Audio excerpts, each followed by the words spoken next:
Ассаламу алейкум, мен катталуучуларым, досторум, Инстаграмдагы, Фейсбуктагы барыңыздарга кутман кеч, жакшы эс алуу, жайкы эс алуу, барыңыздар жакшы эс алыңыздар.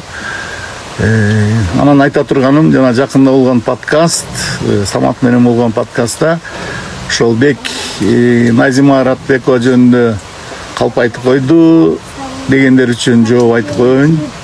Подкастта бардыгы чын айтылган, бардыгы жалган эмес, чын. Жана бек Назимага приложение кылыптыр деген.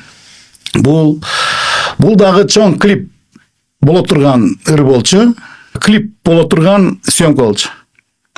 Анан бизде ошол клипмейкер деп коелем. Режиссер менен өзүнүн малдарыман бирөө, атын айтпай эле коеюн.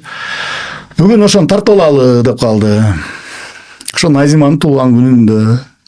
Анан кийин мен айттым, бул нерсени анда бүт телефондорду чогулткыла, могу жерде бүт эмелер болбосун, муну бирөө тартып алса, биз сен клипиң чыккыча эле бул интернетке чыгып, анан кийин ызы чуу болуп, ушу клипиң акырына да чыкпай калабыз деп айткам, мен эскертип бергем. Жок деп, ал жерде тургандардын баарын телефондорун чогултуп, айланаларга бүт балдарды коюп, анан тартабызбы? Мен айттым, бир эле дубль кылабыз. Ошондо тарсаң тартып кал, тартпасаң мен ал жерде съемка кылып тура албайм. Анткени бул жерде көпчүлүк да бар. Ал жер чоң ресторан.